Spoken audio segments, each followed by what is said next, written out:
Welcome to the Kent Lapp Podcast. All right, lower back pain. I wanted to make sure to hit this because I saw you for it, and it really helped, by the way. And I think one of the things that's continuing to help is probably two things. Primarily, one is the expectation that, hey, this needs to be a 2-month healing process, because I think I was really going wrong at that level. It happened 3 times in 2 months, and I could barely walk for a couple of days, and then it was pretty painful for another couple of days, and it was like kind of like a 2-week healing process.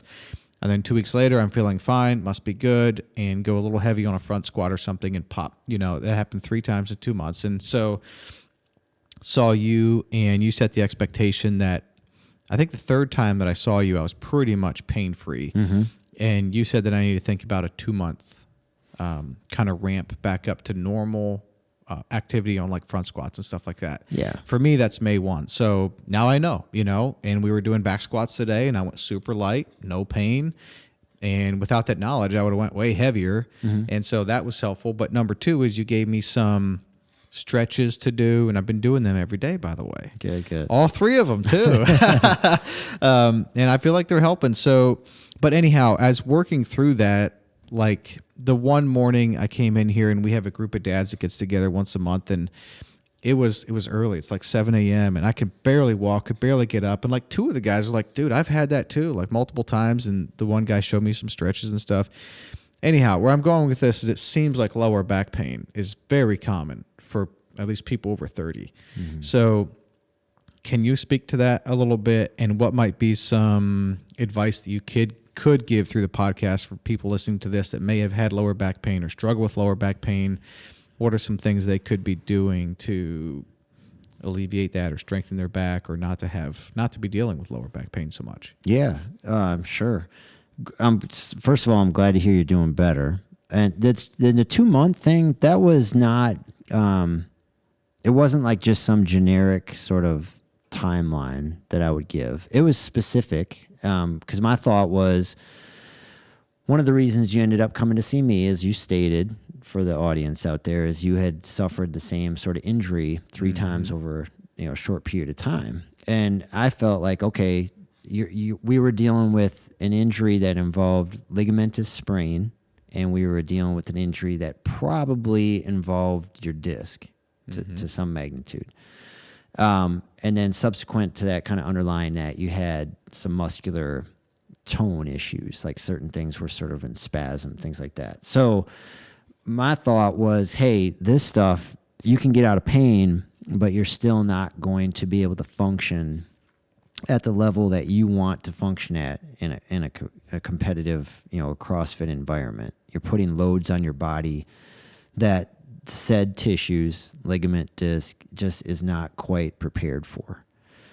And if you recall what I did, another thing I did advise you to do was to certainly keep moving. Like mm-hmm. I wanted you to keep exercising. I mm-hmm. wanted you to keep training, but I wanted you to take the necessary, regress in the right ways, so that you were, like you said, giving those tissues a chance to heal before you exposed them again to the loads. Mm-hmm. If someone came in and said, hey, I got elbow pain, I got tennis elbow, and I treated their elbow, got them out of pain, and they're like, hey, I'm just going to play tennis like once every other week. You think that's okay?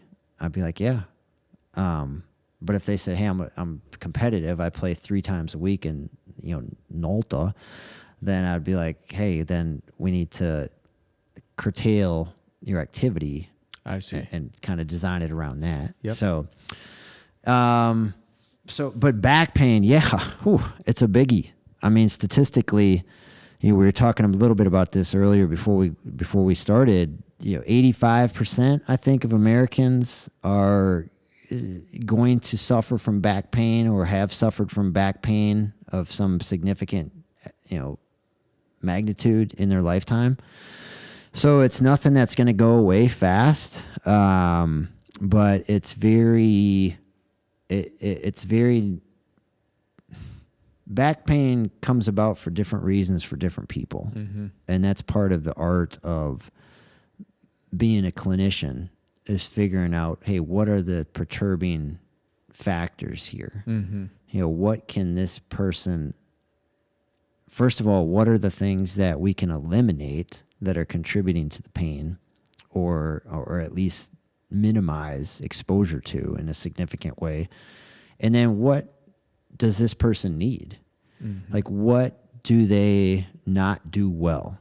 Do they not hinge at the hip?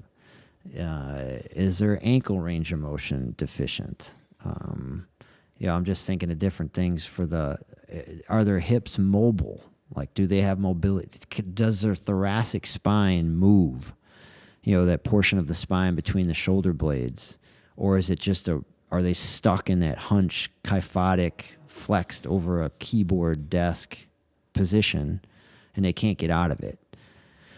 There's so many different things that contribute to the back, and can just indirectly affect the back in bad, harmful or painful ways that you just have to assess and kind of get an idea of the whole picture. Yeah. And then give the people the tools that they need. Yeah. So there's definitely not a one-size-fits-all approach to lower back injuries. Is there some broad stroke kind of pieces of advice you could give people, though, to prevent lower back injury, or if they're dealing with some pain, what they could maybe do to alleviate? Like, is there some kind of general principles that would apply?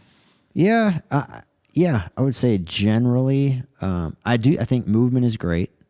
I think, the more people move, the better, generally speaking. I think the less people sit, that's a biggie.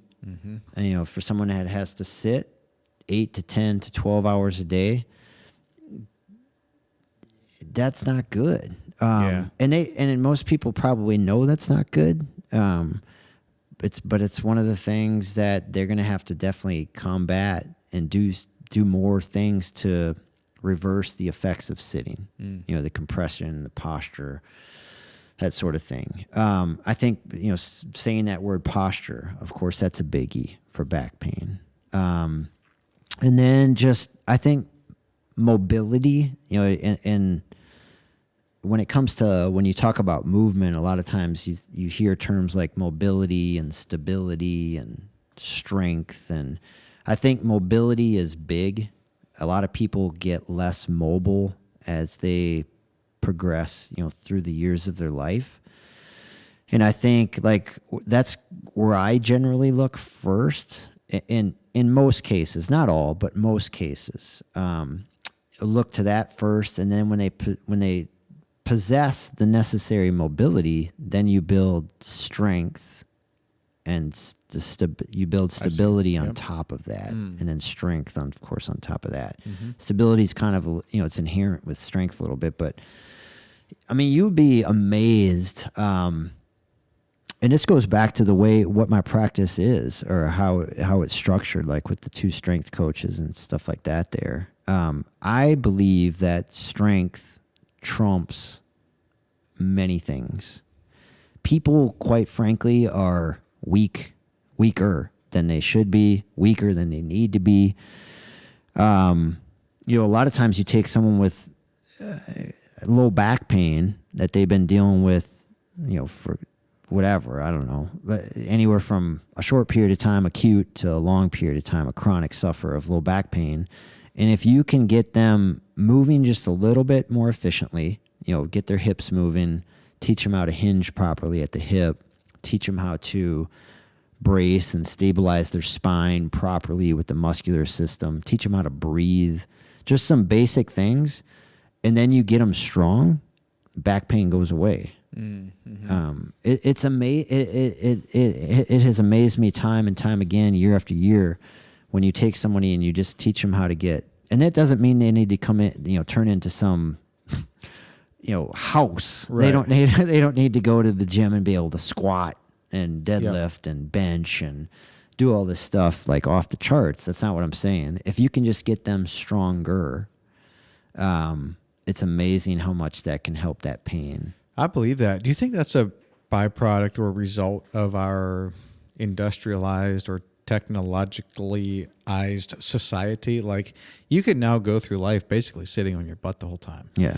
And you couldn't do that when we were hunter-gatherers. Like, you had to get up and leave and go out and walk and run and lift stuff. And, all of these types of things where you don't actually have to do that anymore, or a large portion of our population doesn't have to do that anymore.